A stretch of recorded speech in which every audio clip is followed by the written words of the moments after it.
ciidamada daraawiishta dawladda koonfur galbeed Soomaaliya waxay si buuxda gacanta ugu dhigeen gacan ku hayta magaalada Baydhabo ee xarunta dawladda koonfur galbeed Soomaaliya. Ilaahay baa mahad leh. Allahumma lakal hamd, Allahumma lakal shukr. Ilaahu wada mahadiyo shukriga iska leh.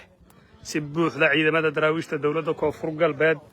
waxay soo celiyeen gobonnimadeennii, sharafteennii, midnimadeennii. wardegdega ciidanka daacadda ah garabka Cabdicasiis Xasan Maxamed Laftigreen ee ku sugnaa duleedka magaalada Baydhabo ayaa xalay habeennimadii weerar ballaaran ku qaaday gudaha magaalada Baydhabo ee caasimadda ku meel gaarka koonfur galbeed waxaana ay si buuxda ula wareegeen inta badan magaalada Baydhabo ee xarunta gobolka Baay oo ilaa waqti xaadirkan qaybo ka mid ah laga maqlayo dhawaaqa rasaasta jugta culus iyo noocyada kala duwan ee hubka ay dhinacyadu adeegsanayaan.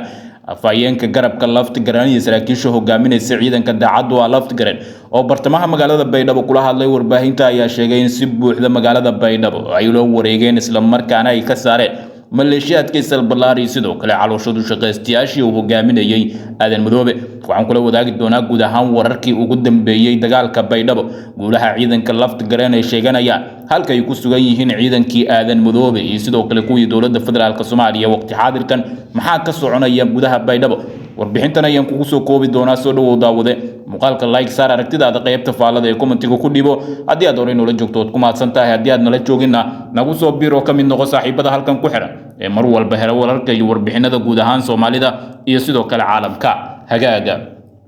wararka naga soo gaaraya gudaha magaalada Baydhabo ee xarunta ku meel gaarka dawlad goboleedka koonfur galbeed Soomaaliya ayaa waxay tilmaamayaan in si buuxda magaaladaasi ay gacanta ugu gashay inta badan ciidamadii daacadda u ahaa garabka Cabdicasiis Xasan Maxamed Laftigreen oo ay hogaaminayaan wasiirka amniga afhayeenka garabka Laftigreen Ogaas Xasan iyo taliyaha ciidanka booliiska gaarka. ciidamada Laftigreen ayaa muuqaalo iyo sawirro ay soo bandhigeen waxa lagu arkay iyaga oo ku sugan bartamaha magaalada Baydhabo si gaar ah halka loo yaqaan Afaridoodka oo ciidanka Laftigreen ay sheegeen in gabi ahaanba ay la wareegeen. ciidamada Laftigreen ayaa waxa la arkay iyagoo ka dagaalamaya bartamaha magaalada iyo qaybo ka mid ah xaafadaha Baydhabo waxaana la muujinayaa in markaasi si diiran ay ugu faraxsan yihiin dadka soo galista ciidanka Laftigreen iyo la wareegista magaalada Baydhabo. ciidamada Laftigreen waxa la arkay iyagoo inta badan xaafadaha magaalada isku fidiyay waxaana ay si buuxda ula wareegeen guud ahaanba xaafadaha ku yaala hareeraha magaalada ilaa bartamaha magaalada halka loo yaqaan Afaridoodka. muuqaalada qaar waxay muujinayaan ciidanka Laftigreen oo ka dagaalamaya gudaha Baydhabo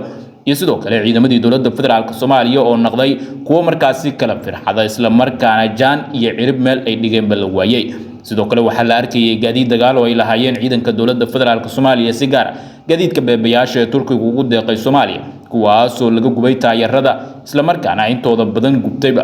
bartamaha magaalada Baydhabo yaala. afhayeenka garabka Laftigreen Ogaas Xasan oo kula hadlay warbaahinta gudaha Baydhabo waxa uu tilmaamay in magaalada ay si buuxda ula wareegeen kana saareen cadawgii ku soo duulay ee horey u qabsaday waxaana ugu baaqay shacabka inay isdejiyaan ciidankooda geesiyaasha soo dhaweeyaan wixii hadda ka dambeeyana Baydhabo ay noqon doonto magaalo xor ah oo xorka dhammaan kuwii ku soo duulay ee cadawga ku ahaa.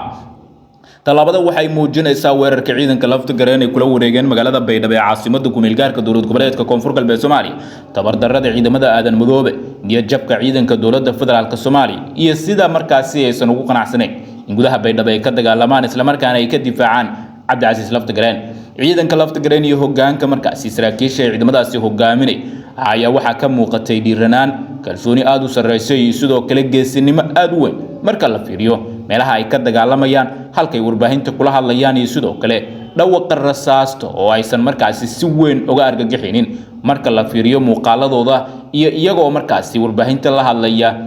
dhawaaqa rasaasta ee